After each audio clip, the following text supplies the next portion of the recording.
reality. It's all about humanity.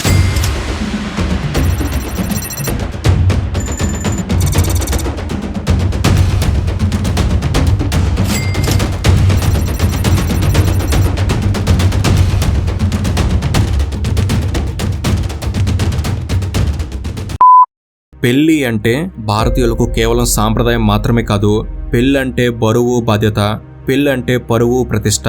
కాబట్టి మన దేశంలో పెళ్లి అనే పదం వెనక చాలా పెద్ద ఎమోషన్ ఉంటుంది.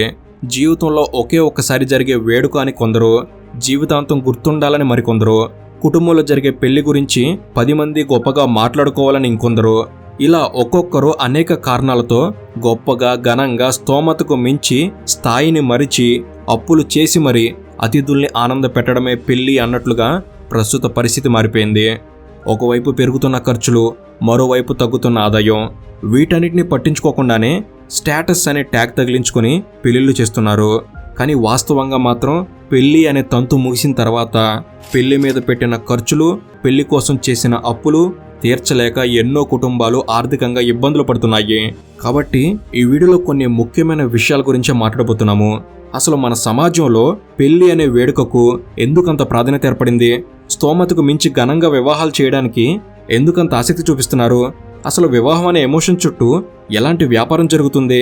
ఘనంగా వివాహాలు చేసుకోవడం వల్ల ఉన్న లాభాలేంటి, నష్టాలేంటి? ఇలా ప్రతి ఒక్క విషయాన్ని స్పష్టంగా ఈ వీడియోలో ఇప్పుడు చూద్దాం. అండ్ మీకు ఒక ప్రశ్న, పెళ్లి అనేది బాగా ఘనంగా ఆర్భాటంగా చేసుకోవడంపై మీ అభిప్రాయం ఏమిటి? సరైనదే అంటారా, లేదా మనం చేస్తున్న ఒక తప్పు అంటారా? తప్పకుండా మీ అభిప్రాయాన్ని కామెంట్స్లో తెలపండి. అండ్ ఇలాంటి మరెన్నో ఇన్ఫర్మేటివ్ వీడియోస్ని మీ కొరకు తెచ్చేందుకు మీ సపోర్ట్గా ఈ వీడియోకి జస్ట్ లైక్ చేయండి చాలు. సో లేట్ చేయకుండా let's get into the video.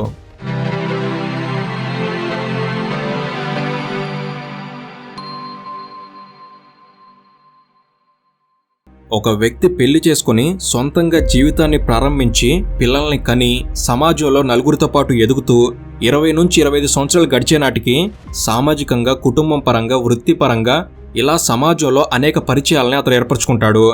ఈ మొత్తం జీవిత ప్రయాణంలో ఆ వ్యక్తి తన జీవితానికి సంబంధించి తాను ఏం సంపాదించుకున్నాడు, తన కుటుంబాన్ని ఎలా నిర్మించుకున్నాడు, తన పిల్లల్ని ఏం చేయగలిగాడు అనే విషయాలను బంధువుల ముందు, స్నేహితుల ముందు, ఆప్తుల ముందు, పరిచయస్తుల ముందు, మొత్తంగా సమాజం ముందు ప్రదర్శించడానికి తన పిల్లల పెళ్లి వేడుకనే సరైన సందర్భం అని భావించటం భారతీయ కుటుంబాలకి ఒక అలవాటుగా మారింది. కాబట్టి కుటుంబంలో పెళ్లి అనగానే తన స్థాయిని, స్తోమతను సమాజం ముందు ప్రదర్శించడానికి ఉపయోగపడే వేడుక అన్నట్టు చాలామంది భావిస్తున్నారు. ఘనంగా జరిగే ప్రతి పెళ్లి వేడుకకు కారణం ఇదే అని చెప్పడం లేదు, కానీ మెజారిటీ మధ్యతరగతి కుటుంబాలు మాత్రం ఇలానే ఆలోచిస్తున్నాయి.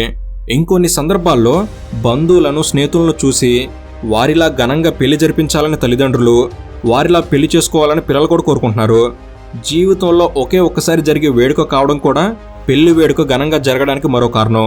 ఇక పిల్లల మీద ప్రేమ, పిల్లల ఆనందాన్ని కాదనలేని మమకారం వల్ల కూడా పెళ్లిళ్ళు స్తోమతకు మించి జరుగుతున్నాయి. ప్రపంచంలోనే అత్యధిక జనాభా కలిగిన దేశాల్లో భారతదేశం మొదటి స్థానంలో ఉంది. కాబట్టి ప్రపంచంలోనే అత్యధిక పెళ్లిళ్ళు జరిగే దేశాల్లో కూడా భారతదేశం ఒకటిగా ఉంది. ఒక రీసెర్చ్ ప్రకారం ప్రతి సంవత్సరం మన దేశంలో 1 కోటి పెళ్లిళ్ళు జరుగుతున్నాయి. పెళ్లి అనేది ఒక్క రోజులో పూర్తయ్యే తంతు కాదు. కాబట్టి పెళ్లి కుదిరినప్పటి నుంచి పూర్తయ్యే వరకు భారతీయ సాంప్రదాయంలో అనేక ఇతర వేడుకలు నిర్వహించాల్సి ఉంటుంది. ప్రాంతాన్ని బట్టి, మరికొన్ని సామాజిక సమీకరణాలను బట్టి పెళ్లిలో జరిగే వేడుకల్లో కొన్ని తేడాలుంటాయి. కానీ ఇవన్నీ పూర్తయ్యేసరికి ఆయా కుటుంబాల మీద చాలానే ఆర్థిక భారం పడుతుంది. దేశంలో జరిగే ప్రతి పెళ్లి వేడుకకు ఒకే విధమైన ఖర్చు అవదు. కానీ ప్రతి కుటుంబం ఆ కుటుంబ సంవత్సర ఆదాయం కన్నా 3 రెట్లు అధికంగా పెళ్లి కోసం ఖర్చు చేస్తుంది అనేది మాత్రం పచ్చి నిజం. ఒక కుటుంబ సంవత్సర ఆదాయం 3 లక్షలుంటే ఆ కుటుంబంలో జరిగే పెళ్లి వేడుక కోసం సగటున 9 లక్షల రూపాయలు ఖర్చు పెడుతున్నారు. అదే ఒక కుటుంబ సంవత్సర ఆదాయం 8 లక్షలుంటే ఆ కుటుంబం 24 లక్షల వరకు పెళ్లి కోసం ఖర్చు చేస్తుంది.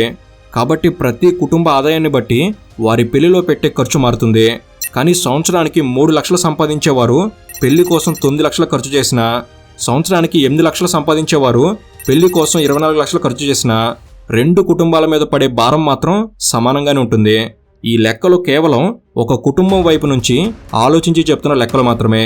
కానీ పెళ్లి అంటే 2 కుటుంబాల వేడుక కాబట్టి ఒక్క పెళ్లి వేడుక కోసం 2 కుటుంబాలు ఏ స్థాయిలో ఖర్చు చేస్తున్నాయో మనం అర్థం చేసుకోవచ్చు.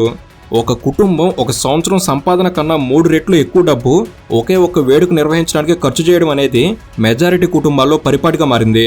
1950ల నాటి సమయంలో ప్రజల జీవన స్థితిగతులు చాలా దారుణంగా ఉండేవి.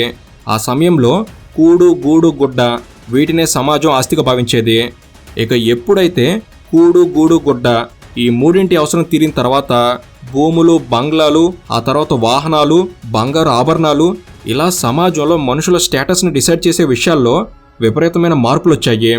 కొత్త కొత్త ఉపాధి అవకాశాలు పెరిగాయి. లక్షల్లో సంపాదించేవారు తయారయ్యారు. కానీ ఇదే సమాజంలో ప్రతి ఒక్కరికి సమానమైన ఉపాధి అవకాశాలు మాత్రం లేవు. ప్రతి ఒక్కరికి సమానమైన ఆదాయ మార్గాలు లేవు. సంవత్సరానికి 30 లక్షల రూపాయలు సంపాదించే కుటుంబాలు మన దేశంలో కేవలం 5% మాత్రమే ఉన్నాయి. డైరెక్ట్ ట్యాక్స్ పేయింగ్ కేటగిరీలో ఉంది కేవలం 2.2% మంది మాత్రమే. కానీ పెళ్లిళ్ల పేరుతో భారీగా ఖర్చు చేస్తున్న వారు మాత్రం చాలా మంది ఉన్నారు. స్థాయిని, స్తోమతను 10 మంది ముందు నిరూపించుకోవడం కోసం ఎక్కువ మంది చేస్తున్న అతిపెద్ద తప్పు అతిగా ఖర్చు చేయడం. ఎంత ఎక్కువ ఖర్చు చేస్తే అంత పెద్ద సోషల్ స్టేటస్ ఉన్నట్టు భావించడం కామన్ ఇండియన్ మెంటాలిటీగా మారిపోయింది. మన దేశంలో ట్యాక్స్ పేయింగ్ పీపుల్ తక్కువగా ఉన్నారు. కానీ వ్యక్తుల సంపాదన మాత్రం గతం కన్నా పెరిగింది. పెరిగిన సంపాదనని బంగ్లాల మీద, బంగారం మీద, వాహనాల మీద ఖర్చు చేయడంతో పాటు పెళ్లిళ్ల మీద కూడా భారీగా ఖర్చు చేస్తున్నారు. అందుకే మన దేశంలో వెడ్డింగ్ మార్కెట్ వాల్యూ కూడా విపరీతంగా పెరిగిపోయింది. పెళ్లిళ్ల పేరుతో మన దేశంలో ప్రతి సంవత్సరం 10,79,000 కోట్ల రూపాయల వ్యాపారం జరుగుతుంది. అంటే $130 బిలియన్ సమానం. ప్రపంచంలో వివాహాల మీద ఇంత పెద్ద ఎత్తున వ్యాపారం చేస్తున్న దేశాల్లో $170 బిలియన్ చైనా మొదటి స్థానంలో ఉంటే ఇండియా 2వ స్థానంలో ఉంది. బహుశా 1-2 సంవత్సరాల్లో ఇండియా చైనాను బీట్ చేస్తుందనే అంచనాలు కూడా ఉన్నాయి. మెజారిటీ ఇండియన్ ఫ్యామిలీస్ ఒకరికన్నా ఎక్కువ పిల్లలను కలిగి ఉన్నారు. దేశంలో 2 పిల్లలు ఉన్న కుటుంబాలే ఎక్కువ. అలాంటప్పుడు ఆ ఇద్దరికి ఇదే విధంగా గ్రాండ్గా ఖరీదైన పెళ్లిళ్ళు చేయడం అనేది మధ్యతరగతి కుటుంబాల పాలిట భారంగా మారుతుంది. పెళ్లిళ్ల పేరుతో జరుగుతున్న అధిక ఖర్చు గురించి మరో ఆసక్తికరమైన విషయం ఏమిటంటే, మన దేశంలో పిల్లల చదువు కోసం ఖర్చు చేసే డబ్బు కన్నా పిల్లల పెళ్లిళ్ల కోసమే 2 రెట్లు ఎక్కువ డబ్బు ఖర్చు చేస్తున్న కుటుంబాలు దాదాపు 80% వరకు ఉన్నాయి. భారతీయ పెళ్లిళ్లలో కేవలం అతిథులకు వడ్డించే ఫుడ్ మరియు గ్రాసరీల కోసమే ఎక్కువగా ఖర్చు చేస్తున్నారు. భారతీయ పెళ్లిళ్లలో పెడుతున్న ఈ ఖర్చు వల్ల ఆ కుటుంబానికి ఎటువంటి ఉపయోగం ఉండదు అన్న విషయం వారికి కూడా తెలుసు. కానీ పెళ్లి అనే ఎమోషన్ ఏదైతే ఉందో ఆ ఎమోషన్ పూర్తిగా పెళ్లిళ్ల వల్ల జరుగుతున్న ఆర్థిక నష్టాన్ని పట్టించుకోకుండా చేసేస్తుంది. దేశంలో ఇన్ఫ్లేషన్ రేట్ చాలా వేగంగా పెరుగుతూ వెళ్తుంది. ముఖ్యంగా వెడ్డింగ్ రిలేటెడ్ థింగ్స్కి సంబంధించి ఇన్ఫ్లేషన్ రేట్ 13% ఉంది. ఇదే 13%ని మ్యాచ్ చేసే విధంగా ఆదాయం పెరగడం లేదు. కాబట్టి పెళ్లిళ్ళు అనేవి రోజు రోజుకి ఖరీదైనవిగా మారుతూనే ఉన్నాయి. ముఖ్యంగా నగలు, ఆభరణాలు లేకుండా ఏ పెళ్లి జరగదు. స్థాయికి తగ్గట్టుగా కొంతలో కొంతైనా బంగారం కొనడం అనేది సాంప్రదాయంగా మారింది. కాబట్టి పెళ్లిళ్ళలో నగల మీద, ఆభరణాల మీద పెట్టే ఖర్చు కుటుంబానికి ఒక రకమైన ఆస్తిగా మారుతుంది. ఈ మధ్య బంగారం ధరలో విపరీతంగా పెరగడంతో పెళ్లి సమయంలో కొన్న బంగారానికి కూడా విలువ పెరిగింది. కాబట్టి బంగారం మీద పెట్టే ఖర్చును సమర్థించవచ్చు. కానీ అప్పు చేసే స్తోమతను మించి బంగారం కొనడం కూడా ఆర్థిక భారాన్ని సృష్టిస్తుంది. ఇక function hall, catering, grand decoration, photoshoot ఇలాంటివి లేకుండా పెళ్లిళ్ళు కావు. కానీ వీటన్నిటిని కాస్త తక్కువలో అయిపోయేలా ఎంచుకోవడం ఉత్తమం. మన స్తోమతకు, మన కోరికకు మధ్య అంతరం అనేది ఎప్పుడూ ఉంటూనే ఉంటుంది. మన కోరికలు స్తోమతను మించే ఉంటాయి. కాబట్టి మన స్తోమతకు, కోరికలకు మధ్య ఉన్న గ్యాప్ను తగ్గించే ప్రయత్నం చేయడం వల్ల పెళ్లిళ్లలో ఖర్చు తగ్గించవచ్చు. నిజానికి గ్రాండ్గా చేసుకోవడం వేరు, ఎక్కువ మందితో పెళ్లి చేసుకోవడం వేరు. పెళ్లిలో అతిథుల లిస్ట్ ఎంత భారీగా ఉంటే అంత ఎక్కువ భారం పడుతుంది. కాబట్టి సాధ్యమైనంత వరకు దగ్గరి బంధువులతో, సన్నిహితులతో మాత్రమే వివాహాలు చేసుకునే ప్రయత్నం చేయాలి.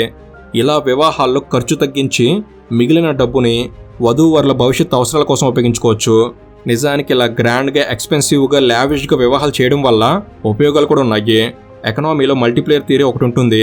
దాని ప్రకారం పెళ్లి వేడుక చాలా మందికి ప్రత్యక్షంగా, పరోక్షంగా ఉపాధి అవకాశాలు కల్పిస్తుంది. ఒక పెళ్లి జరిగినప్పుడు function hall, catering, decorators, makeup artist, పూజారులు, మేళగాళ్ళు ఇలా చాలా మందికి ఉపాధి లభిస్తుంది. వివాహాలు జరిగినప్పుడు ఇరు కుటుంబాల వారు చేసే బట్టల షాపింగ్, నగల షాపింగ్ వల్ల వ్యాపార సంస్థల లాభం జరుగుతుంది. పెళ్లి జరిగినప్పుడు బంధువులు, స్నేహితులు ప్రయాణాలు చేస్తారు. అలా ట్రాన్స్పోర్ట్ సిస్టమ్కి ఉపయోగకరంగా మారుతుంది. ముఖ్యంగా 2024లో ఒక నవంబర్, డిసెంబర్ నెలల్లో జరిగిన వెడ్డింగ్ సీజన్ ద్వారా కేవలం 2 నెలల్లోనే ఇండియాలో $70 బిలియన్ బిజినెస్ జరిగింది. ఈ మధ్యకాలంలో డెస్టినేషన్ వెడ్డింగ్ ట్రెండ్ కూడా ఎక్కువైంది. 2022లో 18% డెస్టినేషన్ వెడ్డింగ్స్ జరిగితే 2024లో 26% డెస్టినేషన్ వెడ్డింగ్స్ జరిగాయి. కాబట్టి ప్రతి సంవత్సరం ఈ డెస్టినేషన్ వెడ్డింగ్స్ పెరుగుతున్నాయి. ఇండియాలో గోవా, ఉదయ్పూర్, జోధ్పూర్ లాంటి నగరాలు డెస్టినేషన్ వెడ్డింగ్స్కి ఎక్కువగా ఆతిథ్యం ఇస్తున్నాయి. ఇక విదేశాల్లో కూడా వివాహాలు చేసుకునేవారు ఉన్నారు. బాలి, పోర్చుగల్, ఒమన్ లాంటి దేశాల్లో ఎక్కువగా డెస్టినేషన్ వెడ్డింగ్స్ జరుగుతున్నాయి. వీటి వల్ల ట్రావెల్ అండ్ టూరిజం సెక్టర్స్కి లాభం జరుగుతుంది. ఇలా మొత్తంగా ఎక్స్పెన్సివ్ వెడ్డింగ్స్ చేసుకోవడం వల్ల ఇండియన్ ఎకనామీకి లాభం జరుగుతుంది. కాబట్టి పెళ్ళిళ్ళ వల్ల ఎకనామికల్ బెనిఫిట్స్ చాలా ఉన్నాయి. కాబట్టి దేశంలో గ్రాండ్గా, ఎక్స్పెన్సివ్గా, లగ్జరియస్గా వివాహాలు జరగడం కూడా మంచిదే. కాబట్టి ఆర్థికంగా మంచి స్థాయిలో ఉన్నవారు ఖచ్చితంగా వివాహాలని గ్రాండ్గానే జరిపించాలి. వివాహాన్ని స్థాయికి తగ్గట్టుగా జరిపించకపోవడం కూడా మంచిది కాదు. కానీ ఎప్పుడైతే వివాహాలు స్థాయి, స్తోమత మరిచి గొప్పలకు పోయి అతిథులను ఆకట్టుకోవడం, హంగు ఆర్భటాన్ని చూపించటం, అనవసరమైన సోషల్ స్టేటస్ను ప్రదర్శించడం లాంటివి చేస్తే ఖచ్చితంగా ఫైనాన్షియల్ రిస్క్ని జీవితాంతం మోయాల్సి వస్తుంది. మంచి ఆతిథ్యాన్ని ఇవ్వాలి అని లక్షల రూపాయలు ఖర్చు చేస్తారు. కానీ మీరు ఇచ్చే ఆతిథ్యాన్ని ఖచ్చితంగా విమర్శించేవారు ఉంటారు. లేదా వివాహాన్ని ఎంత గ్రాండ్గా జరిపించినా, ఎంత మంచి భోజనం పెట్టినా, ఎంత మంచి ఆతిథ్యం ఇచ్చినా అతిథులకు ఇవన్నీ ఎక్కువ రోజులు గుర్తుంటాయి అనుకోవడం కూడా పొరపాటే. లేదు, అతిథుల కోసం కాదు, కుటుంబ వేడుకను ఘనంగా చేయడంలోనే ఆనందం ఉంది అని అనుకునేవారు ఉన్నారు. ఇలాంటి వారు తాత్కాలిక ఆనందం కోసం దీర్ఘకాలిక ఆర్థిక నష్టాలను ఎదుర్కోవాల్సి వస్తుందని గుర్తుంచుకోవాలి. సో ఇది ఫ్రెండ్స్, ఈ వీడియో అనేది పెళ్లి గురించి, మన భారతీయ కుటుంబాలు చేస్తున్న ఖర్చుల గురించి ఎంతో కొంత అవగాహన మీకు తెలపడంలో ఉపయోగపడిందని నేను భావిస్తున్నాను. అండ్ మీ అభిప్రాయం ఏమిటి తప్పకుండా కామెంట్స్లో తెలపండి. అండ్ ఇలాంటి మరెన్నో ఇన్ఫర్మేటివ్ వీడియోస్ అనేవి ఇక నుంచి వెంటనే రాబోతున్నాయి. అవన్నీ మీ వరకు చేరేందుకు తప్పకుండా మన తెలుగు నాలెడ్జ్ సబ్స్క్రైబ్ చేసుకుని బెల్ ఆన్లో పెట్టుకోగలరు మనవి. Thank you for watching. Have a good day.